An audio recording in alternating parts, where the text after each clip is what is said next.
Good afternoon. I'm really delighted to be here, to be talking to you. And thank you for the invitation to speak at this very prestigious center. I would like just to ask you a question. How many of you know Morocco? Wow. That's very impressive. How many of you have visited Morocco? Ah, that's nice. Wow. And what kind of language is spoken in Morocco? French. 3 languages. What are they? French. Then Arabic. And then Berber. Tamazight. Ah, great. Can you give her a great applause? All right. I would love to just speak to you, and then please interrupt me anytime you want to if you have any questions, if there are any things that you don't understand. So I would like this to be conversation and then an interaction with you rather than a really full-fledged kind of academic presentation. I would like just to talk to you a little bit about Morocco, but also about the economics of Morocco before zooming on to, is English okay with everyone, or shall I shift to German? No. Otherwise, we can do Arabic. How about that? So I would like to just preface my speech by saying that Morocco is a country that is considered to be. There was a very nice metaphor of Hassan II, who was the previous king of Morocco. Have you heard of Hassan II, king of Morocco, between 1961 and 1999? He said something about Morocco that is very interesting. He said Morocco is like a tree when you look at it. It has its roots in Africa, and it has its trunk in the Arab world and the Islamic world, and its branches reach out towards Europe. When you look at Morocco, when you look at the mosaic of Morocco, when you look at the history of Morocco, when you look at the culture of Morocco, at the demography of Morocco, you will understand that it's actually a tree with that kind of historically, Morocco, of course, has been first an Amazighi country, a Berber country. There were Arabs come in. There were a lot of people from Africa come in. Jews were there for a long time. They are still there, some of them.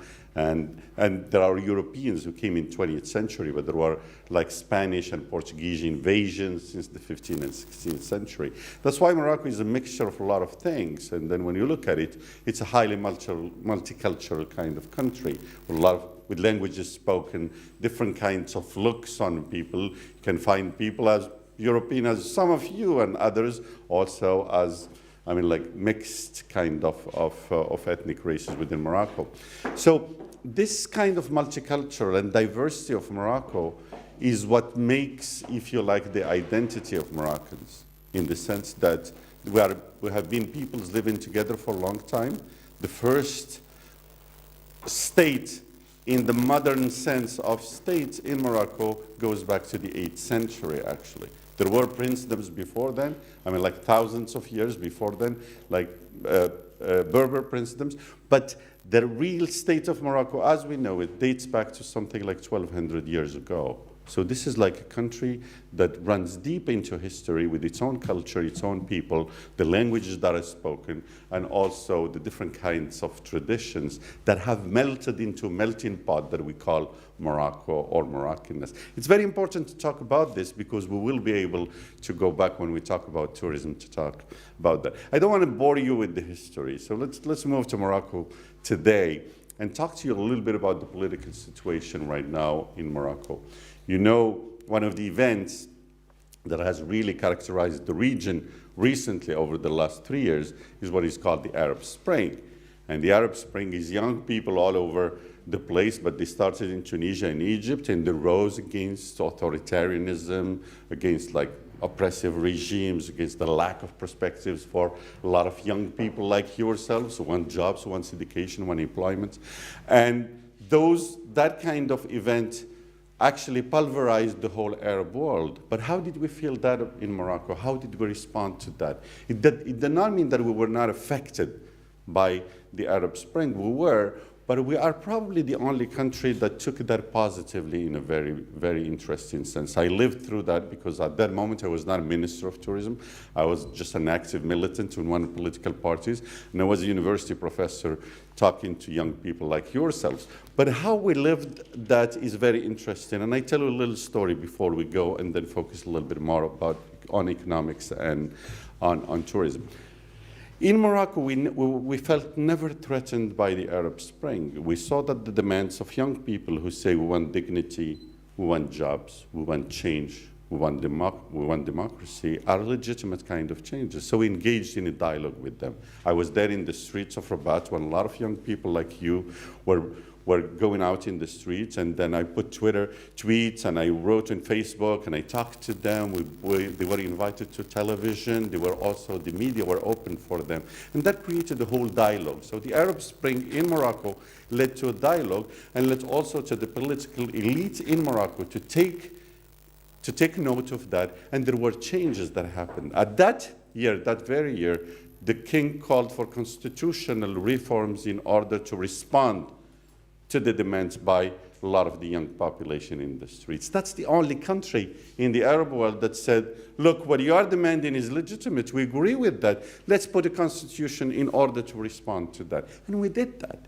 And that constitution brought a lot of new things. One of them, for example, and we talked about languages, is we said, okay, there is Arabic language, but there is also Berber language. So we constitutionalized 2 languages in Morocco. One of the things also that we said in that constitution, let's separate the powers in Morocco, the executive from the legislative, from also the judiciary, which was very important even in Morocco. We said also, let's devolve some of the powers from the king to the government and the prime minister. Prime minister is has more powers now. Let's give more powers also to parliament. A lot of huge changes. Democratization was reinforced by that constitution. And that's why we say Morocco now is a stable country. Morocco now is on the way of democratization. But one of the things that happened and why we went through the Arab Spring peacefully, in Morocco, we call it like we did our revolution of the Arab Spring, but we did it like a peaceful revolution. You remember the peaceful revolution or the Great Revolution that happened in England in 1688, way before the French Revolution. It was like some sort of consensus between all the power players in order to make changes. We did the same thing on 2011 in a sense. But the reason why, I think there are 2 or 3 factors. One of them, we have a king who is a visionary king who wanted to transform Morocco from being the country that it was before to a country that is more open, more modern, more democratic, reformed politically, reformed also economically, playing a very important role in the Arab world and also in Africa, one of the things. The second one is like since 1999, there has been very important reforms in Morocco. The political level, on the economic level. And that's why when the Arab Spring demand came, they didn't find that this is a very exotic kind of country politically. It's very sealed hermetically like other countries that was shocked by that event. Actually, we were not shocked by that event. We embraced it and we went with it. So this is the political, if you like, the background of what is happening now in Morocco. Economically, we have been an economy that has been growing for the last probably 15 years. The GDP of Morocco has tripled in the last 15 years, and because of the economic reforms that we have been able to entertain. A middle class has sprung up in Morocco, which is a consuming middle class that is also contributing to the stability of the country. The growth rate, the average growth rate of the Moroccan economy has been between 4 and 5% over the last 15 years, and the unemployment has been reduced below 9% for over the last 6 or 7 years. Of course, the crisis that happened in the world, especially with our partners in Europe, especially with the French economy, the Spanish economy, the Italian economy, which are really very important partners for us, has affected us in one way or another. And that's why we have had to go through some very difficult times in 2012 and 2013. But now what happened is like we are balancing our budget below 5%, and we think that we're going to reach like a balanced deficit about 3% by 2016. We think that we're going to achieve a growth of 5% over this year and also next year, and we think that we're going to reduce the unemployment, especially among young people like yourselves, to probably 8%, and we are going also to create or be more involved in places like Africa in a very aggressive way. Morocco is the second investor in Africa and would like to go and do more with our African neighbors and our African friends. So the Moroccan economy, despite all the problems that exist as part of the Arab Spring, despite all the problems that exist within like among our partners in Europe, has been growing, and it will grow even faster over the next few years. It's a very highly diversified kind of economy. It's based on agriculture. There is tourism, industry, fisheries, and also other kinds of sectors. We are leading in, for example, like in aeronautics in Africa. We're leaders in the car industry in Africa. We're leaders, for example, in the chemicals in Africa. So it's an economy that is growing and growing in a sustained way, so that I think Morocco will be probably part of the emergent economies within the next few years. And tourism is contributing greatly to that development and to that prosperity. Tourism has grown tremendously over the last 15 years. And the reason why it has grown is first because since 2001, Morocco has set up a vision of where it wants to go with the tourism. So in 2001, we said we wanted to reach like 10 million tourists, and by building our seaside resorts so that we can attract as many people as possible from Germany who like the seaside resorts, who also go with tour operators. We did, and so that was a political will behind devising those kinds of strategies. Behind that strategy which was called the 2010 strategy. After that, we built another vision. And we said in 2010, yes, we have succeeded in reaching 10 million tourists. What do we want to do now? Where do we want to go from here? And so one of the things we said, we need to double the number of people who are coming to Morocco. We don't want to rely only on Marrakesh as our window on the world, as our cultural destinations. We have other kind of destinations as well. And we would like to build our seaside resorts because our initial plan did not work out as well as we wanted in the past. So we devised a new kind of strategy, which we call the Vision 2020. I would like to go into details a little bit about this vision, maybe show you a few pictures of that vision, if you can just roll some of those so that So what we would like to see is for tourism to continue to be one of the leading sectors of the economy in Morocco. The tourism employs about 500,000 people in Morocco, and tourism is the second contributor to GDP, and also tourism contributes to the balance of payment because it contributes something like 6 billion euros in terms of entry of foreign currency into the country. So it's a leading sector. It's a very important sector.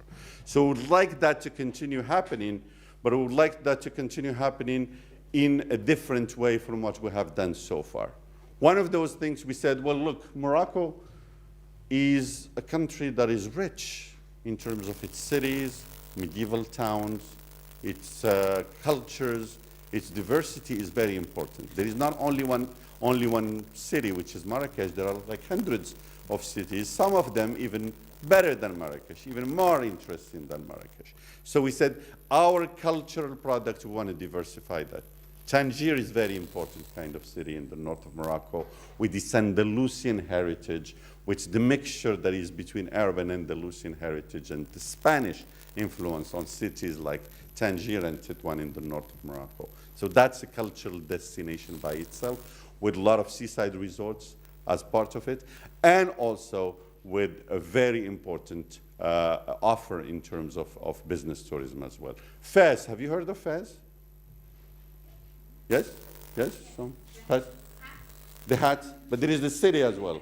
the hat in the city, and if you wear the hat in the city, it's even like better. But Fez has been the spiritual capital of Morocco and also of the Western Islamic world for a long time. That's the city where Maimonides, have you heard of Maimonides? Maimonides is one religious, it's a Jewish religious philosopher of the Middle Ages who was based in Spain, in Andalusia of that time. He went to Fez for 5 years. His house is still there, and taught Islam to Muslims as a Jewish scholar in Arabic, and wrote some of the theology in Hebrew or in Judaism in Arabic. Very interesting kind of character. Also Ibn Khaldun, the great historian, the founder of historiography, who wrote the introduction, very famous in the 15th century, also was in Fez.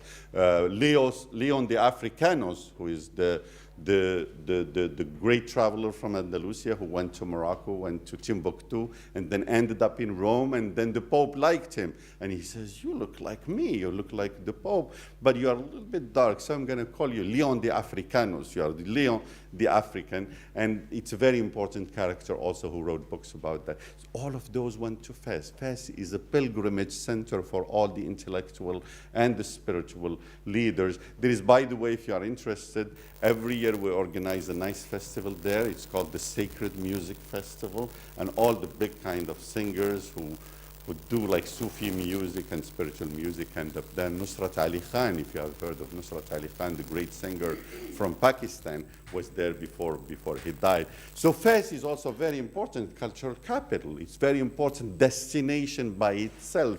Fez is an open museum kind of city if you want to visit once. We said, okay, that's also a cultural destination. In a nutshell, what we are saying, Morocco is not only Marrakesh. Marrakesh is important, is a window of Morocco on the world, but there are other kind of destinations which are cultural. So diversify our cultural destinations in Morocco. That's number one.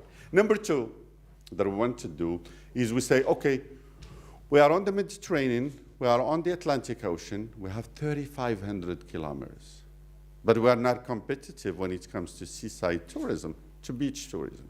Tunisians are doing better than us. The Turks are doing better than us. The Greeks are doing better. The Egyptians are doing better because they created big resorts with big capacity on the sea so that they attract German tourists, Scandinavian tourists, and English tourists. Let's do the same thing. So that's what we are building now.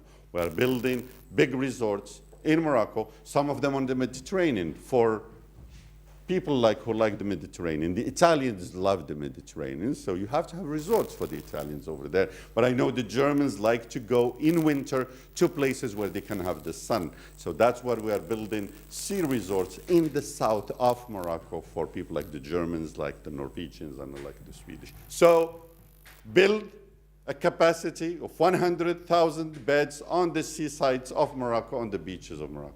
And you can come and grill there if you want to, in Agadir or south of Agadir. I know you may enjoy that. I mean, seeing the sky what it is now, and also there was even some snow last night in here in Berlin. In Marrakesh it's 26 degrees right now, by the way. And in Agadir it's 28. And then if you move south of Morocco, it's a bit close to 30%. So that's the big, and it's only 3 hours away. So that's the second thing that we're doing. The other one, and that's why I want you to look at these two, this one and this one. What you see in red is the cultural destinations of Morocco. You see in red. I'm not speaking about like Rabat and all of that because I don't want to bore you with detail. But those are, the blue ones are the predominantly seaside destinations of Morocco. But the green ones are very interesting. The green ones is where we want to develop a very ecology and sustainable. All of our vision is sustainable, and I would need to go back to that.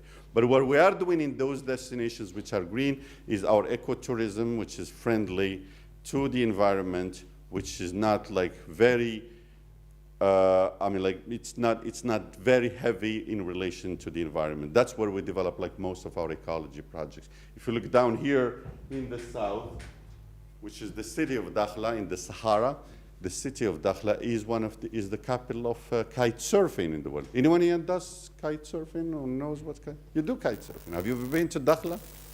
You should. You should go. There is the big event. What do they call it, Wissal? The international. Yeah, the International Championship of Kite Surfing is happening late March in Dakhla. You go there. It's the best lagoon in the world. Mr. As diplomat, I'm kite surfer. You're a kite surfer. So probably we'll have like the first diplomat kite surfer in the world in Dakhla. So if you come to Dakhla also, you'll enjoy the kite surfing. So these destinations which are green over there is the high Atlas Mountains, the Middle Atlas Mountains with the oases that go down there. By the way, one of the oases runs 200 kilometers, and it's one of the best oases. It's considered to be like World Heritage by UNESCO, because an oasis is not only trees, an oasis is lives, is people living there.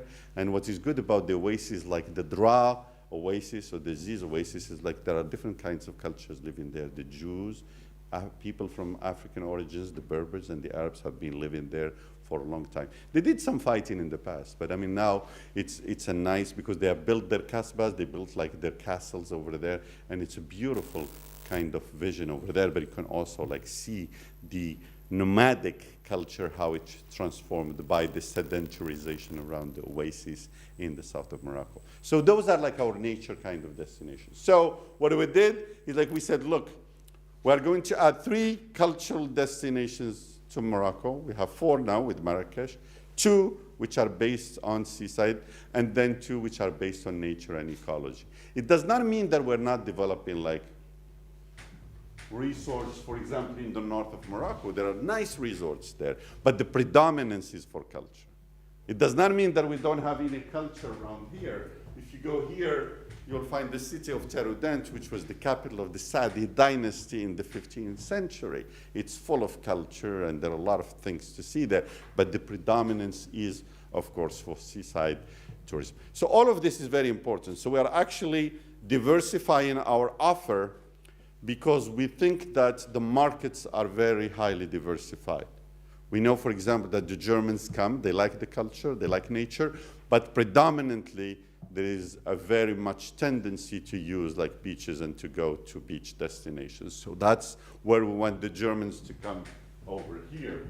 This is where we're building resorts. The Italians, they like the beaches as well, they like culture, so they come to Marrakesh in the center, but they come to the Mediterranean destination over there. So what we are doing, we are creating a product in order to match it with the markets. The Russians will come mostly down here because there is like a big change between Moscow and St. Petersburg, but they like also beaches, they like casinos, they like to do shopping, which is very important as well. So that's our strategy, is to diversify the offer in order to meet the demand from different kinds of markets. But it's easily said than done. In order to be able to do that, we need to raise or to double the capacity in terms of beds in Morocco. We have about 217,000 beds in Morocco in tourism. You may think that's a good number. Yes, it is, but it's not enough in order to attract 19 or 20 million tourists. So we need to double that capacity in terms of beds. So that's why we need to build 100,000 beds on the beaches and 100,000 beds on the cultural and nature and ecology level. So that's what we need to do. But if you want to do that, it's not the government who is going to do that. Who is going to do that? The investors, private sector. But in order to attract the investors, you need to give them incentives, of course. So that's what we're working on. So to give incentives to investors in order to come and then invest in Morocco. We give, for example, land for reasonable prices. We also like deduct, or we kind of exonerate them from taxes in order to come and invest in Morocco. When they do, for example, a conference kind of complex, then the government even like helps with those. We build roads that take to those resorts. So the government is putting all kinds of incentives in order to attract investors. We need to invest something like 12 billion euros. That's what we need. That's what we have envisioned from 2010 to 2020 in order to be able to create that infrastructure in order to get tourists to Morocco. That's number one. And that's a challenge, and that's what we're working on. Number two, tourists are in their markets, you have the products, but you need to bring the tourists to Morocco. So you need to have planes. You need to have planes, except from the Spanish market, south of Spain, where people can come by car or come just cross. It's 14 kilometers from Spain. All of the other markets, we need to have planes coming there. We have something like 600 flights outside of Casablanca. Casablanca is our biggest hub in Morocco. Outside of Casablanca, we have about 600 flights from all different parts of the world to Morocco. You may think that's a good number. Yes, it is good. But we need to reach 1,600 flights a week to Marrakesh, Agadir, and all the cities outside Casablanca in order to be able to lift all of those people who would like to come to Morocco. In order to reach 18 million tourists, we need to have probably something like 1,600 to 1,700 flights every week outside of Casablanca. Very important challenge. Companies, of course, airline companies, when the oil prices go down, they are encouraged to invest, and then they take risks. Because when you want to start a line from, let's say, Berlin to Agadir or to Marrakesh, you start, but there is a whole year when you are taking only 20 passengers, 30 passengers, and you are building that road. It's a very important road to build. So we come in, we give incentives, we help, and all of that. But when the prices of oil is 120 a barrel, then airline companies are not very interested in investing money in starting roads. You have to coax them into it. You have to push them to do it. You have to give them incentives in order to be able to do that. So that's an important thing. So airline, there could be no tourism and no tourism strategy without a very strong also strategy for airlifts and airlines. Very important. And number three, which is like the other challenge, is you need to make yourself known in different parts of the world. For example, like in Morocco, we are present at 80 fairs of tourism in Europe. We go to every fair that you can imagine: Moscow, Berlin, Madrid, Paris, we go to Dubai, we go to China and everywhere to talk about Morocco. And we talk about tour operators, with travel agents, with journalists, with everyone. And you need also to communicate about your destination. What is happening, for example, in the Middle East and all of that, we need to communicate and say, look, Morocco is different. Morocco is exceptional. Morocco is another country. Morocco is a safe country. And you need to drive home that message every time in order to say, we are different, because people mix. So Morocco is part of that world where there are all kinds of crazy things happening. So we need to go to people and say, look, yes, there are crazy things happening in some places. In Morocco, there are no crazy things that are happening. And you need to enforce that kind of message. So number three, communication, promotion, being present on the international level, talking to the real actors is very important in order to reach the clients that you want. I would like to finish by saying one thing. In Morocco, we would like to position ourselves as one of the most hospitable countries in the world, and we were rated as the third most hospitable country by the Economic World Forum, and we think we are. When you go to Morocco, everyone is saying, welcome. And that's in the culture, that's in the generosity, it's ingrained within Moroccan culture that someone who is coming is their own guest and they need to take care of that. We would like to be positioned like that. But Morocco is not only about culture, it's not only about hospitality, it's not only about the diversity of its sites. Morocco is also a modern country that has been changing, and its economy has been growing for a long time. There are two facets to Morocco. One is the traditional, one is the hospitable, one is the diverse culture, but the other one is also a very modern kind of country. It's the financial hub of Africa. It's the second investor in Africa. It's a leader in renewable energies in the world. We are creating the biggest station of solar energy in the south of Morocco. So we would like that also for a lot of people to understand that Morocco is not only an exotic country, It's also, it's traditional country. It's a country that is jealous about its own tradition, but it's also a country that is changing, modernizing, creating jobs, and also helping different kinds of countries around the world, and especially in Africa, especially in West Africa, develop as well and create the real kind of growth. Thank you very much.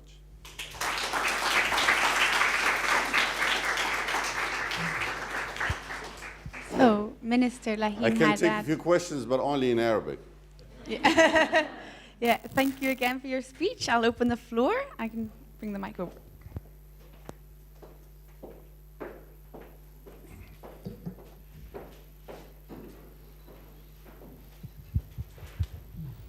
Thank you, sir. I really enjoyed your speech. I'm African and I'm proud to be one. Where are you from? I'm from Zambia. I love that country. Okay. My question to you is this, sir. As Africa, as a continent, how come we don't work together to promote each other? You're talking about tourism, you're talking about attracting people from the Western nations. Do you have a package that works? Maybe people come to Morocco, then they go to South Africa, maybe they see the Victoria Falls in Zambia. Do you have something like that? And then I want to find out, does Morocco support the African unity? Because the AU isn't as strong as the EU. Will we ever be strong? Well, for your first question, I'm trying to do everything in order to be able to do that. By the way, for example, like the Royal Air Morocco, which is the national company in Morocco, serves about 32 airports in Africa. So we go as far as Angola. We don't do Zambia. We'd like to do that, and then we'd like also, we are even like looking into Tanzania and Kenya in order to serve all of those and bring all the Africans through Morocco so that when they are going to other places, there are about 300,000 Africans that transit through Morocco. But we are putting packages so that we can attract them to Morocco. Africans, for example, like of West Africa, mostly the majority of Muslims are interested by pilgrimage to Fez because there is a big saint called the Tijani saint that they are interested in. We're putting packages around that, and the Royal Air Morocco is putting packages in that kind of regard. There are a lot of Africans also who are interested in shopping in Casablanca. We are working on those kinds of, there are visa problems, there are also transportation problems that we need to work, but for us, we are even like opening 2 delegations, one in Dakar and one in Abidjan, and I signed with the ministers in those 2 countries, and we're going to open those. So we are very much working in Africa. I signed with my friends from Kenya, and we are interested in Eastern Africa as well. I know a lot about like African country, and I know that there is like an emergent middle class now, consumer kind of middle class. The growth that is happening in Africa is very important. I know in Zambia there has been a lot of progress, and I commend that kind of progress, and I think there is room for all of us to really benefit from that. I even encourage also like young people from my country, from Morocco, and also young businesses to go and then establish and do business in Cote d'Ivoire, in Abidjan, and other places in Mali and Conakry. For the second one, we think in Morocco that the real integration in Africa goes first and foremost through economics. And I think we need to create jobs for our African youth. We need to create like wealth for our African youth, opportunities so that people can start their own businesses. That's why all the Moroccan banks, 3 of the Moroccan banks, are investing in almost all the countries in Africa. That's why insurance companies from Morocco are present in almost all the countries in Africa. I think we need to probably a little bit go away from politics into economics. And that's where we create the opportunities for a lot of the African people. I think Africans need jobs, they need dignity, they need the creation of wealth, they need a good economic opportunity for a lot of them, for women, for youth, and that's what we are doing. And I think that's my vision, and that's the vision of Morocco, and I'm sure it's the vision also for Zambia and for other countries as well.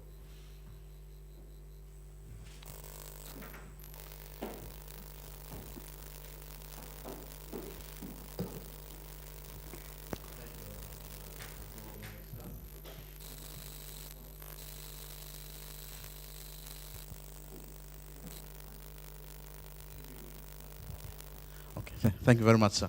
I was one of the lucky people who happened to have traveled to Morocco. I loved it very much. I'm Ugandan by origin. I live in Italy. I've been living there for the last... You are Ugandan by origin? Yes, but I live in Italy, 25 years in Italy. And you live where? I live in Italy for 25 years. You're so lucky. Yeah. Well, yeah. So I mean, both it's the countries began Mediterranean thing. So, yeah, and it was lovely. I didn't have problems with the visa. I mean, I got it, and I was there on a cooperation, program. I come from Veneto, and the region we did a joint project with the municipality of Kenitra. So I traveled there, and it was urban, urban solid waste management. And we visited Rabat, and we were received by the mayor, and he explained to us how things worked in Rabat. But in Kenitra, there was a problem because we had part of a small community of people from the rural areas who were working on this open site dumping urban waste site, and we tried to organize them into a cooperative and so on with our local partners in Kenitra. As you said, Morocco. One of the aspects of Morocco is that this is an urbanized country now. It was 53% by then, the population living in cities. So it's from rural, it's becoming urban. So I just wanted to ask you whether something is being done also to reverse that trend of people running away from the countryside and moving towards the cities, and maybe ending also in very difficult economic situations because they don't have the support and so on, and it makes it difficult for local administrations to take care of this kind of population of people who are not really, they don't belong there, they come from elsewhere, and yeah, thank you.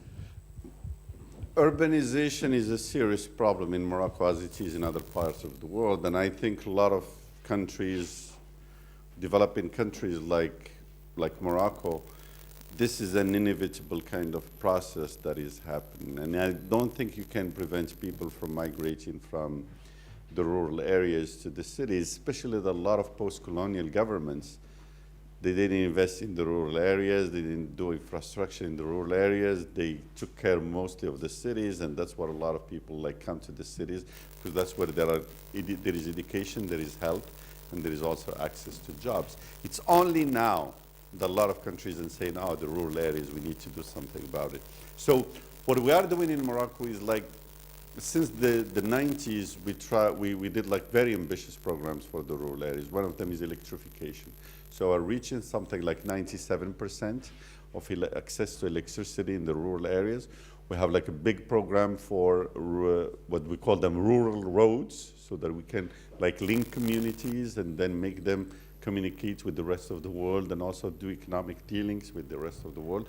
We are doing that. And also to get them to have access to potable water, which is a very important thing that we're doing in Morocco. We have reached something like 80% of the rural villages where there is access to water. And you need to couple that also with schools and hospitals. So with schools, we have been very successful because we created 10,000 small schools in the rural areas of Morocco. So every kind of rural community that you can think about in Morocco, they have what we call satellite schools, which are 2-room kind of classes, and where there is a teacher that goes there, in the mountains everywhere. And then that's why a big leap in the 1990s in terms of girls' education. We used to have girls' education low, and then we did a big leap in that because we made schools accessible to girls who live in the rural areas whose parents don't want them to go very far away. So we did that. But in terms of access to health, we are doing much better. So the mortality, for example, of infant mortality has been reduced below 30 in every 1,000 kind of small children. Maternal mortality we have reduced below 100 per 100,000 kind of pregnancies. So we are doing better in terms of having the rural population get access to all of these things so that they don't see the city as attractive. But what you need to do is also create jobs in the rural areas. Of course, agriculture helps a lot, but what we are doing in Morocco and what my vision, a lot of people in Morocco's vision, is for us to diversify the economy of the rural areas if we want them to stay there. I have a whole program to develop rural tourism so that people can also have jobs in tourism, not only in agriculture. We need to develop that, and we need to think about other things in relation to energy, in relation to water, in relation to tourism, in relation to agriculture, so that we diversify the economy, create jobs for the rural areas. If we do that, I think we can keep people away from migrating to the city. Other than that, I think there is not much you can do about a tendency for a lot of people to want to live in the cities. There are more people. So I think we have time for one more question. I got a sign from back there, so. Well, there are to two pass there people, so first. maybe if you can. Should have we quick collect them? Yeah, or- and one, two, and three, okay? Should I collect them together? Collect them together Okay, and then I okay, do one then we do it response. like that. You will help me remember, yes?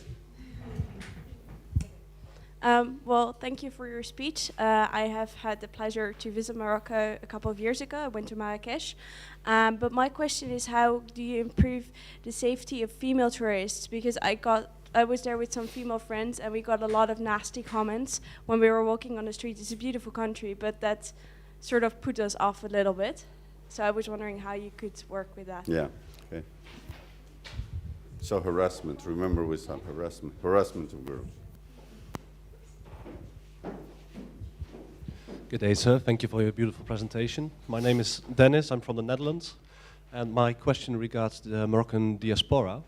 Morocco has about 38 million inhabitants, of which 45 roughly million. 10 to 15% lives outside of Morocco, most of them in Europe. Netherlands is a very good case for this, as the mayor of one of our major cities, Rotterdam, yeah. Rotterdam, Ahmed Abu Talib. Botalib. Yes. Do you see a specific role for diaspora in the world, Moroccan diaspora, when it comes to tourism development? Thank you. I'm Ehtisham from Pakistan. You referred about the economic reforms you introduced in your country, with which the economic growth increased triple time. What were those economic reforms? What are the economic reforms that we introduced? Yes, yes. Okay, just about the harassment, it's a reality, I know.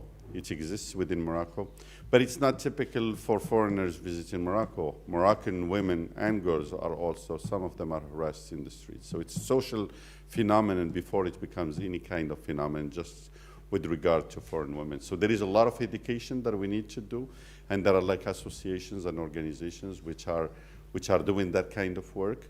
And we are also like, there is a law that is going to be passed with regard to harassment and to sexual harassment and street harassment. So we are aware of that.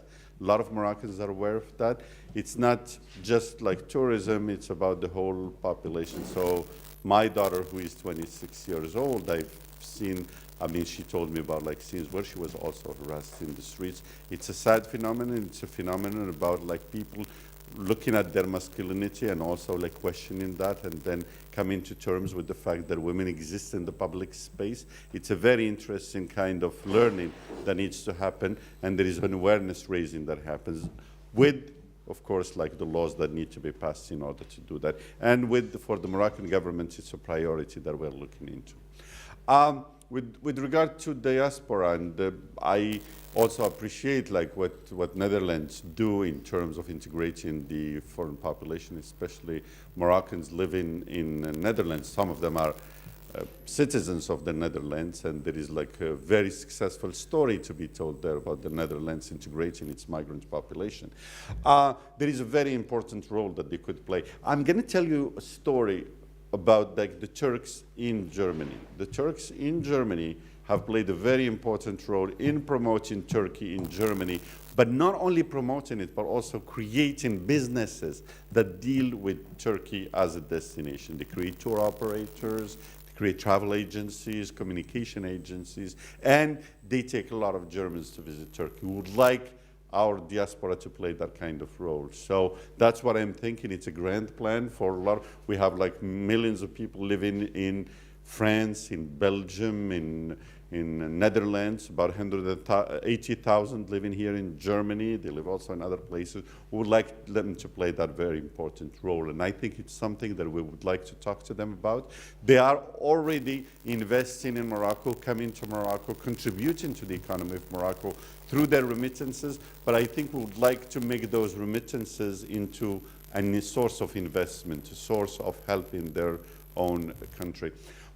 With regard to the economic reforms, I mean, like a lot of the reforms concern, for example, the improving the business climate in Morocco. So, for example, like the year, when we started about like 15 years, it used to take 2 months in order to create a business. Now it takes you 2 days in Morocco in order to create a business. Very important.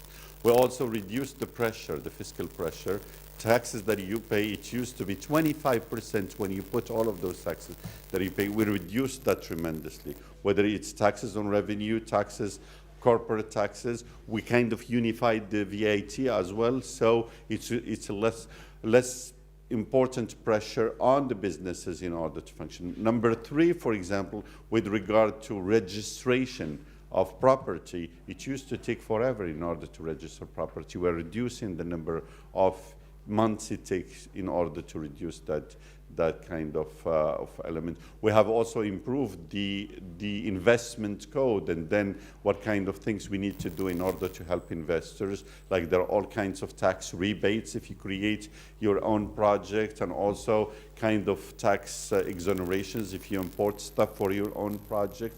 All of those economic reforms we have done in Morocco. So it's all about like improving the business climate, improving the investment climate in Morocco, and we reviewed most of the customs code, the investment code, the fiscal code, all of that in order to improve. Those are economic reforms that the operators have been asking for, and that's why there is a lot of interest in Morocco as an investment kind of opportunity. Thank you very much.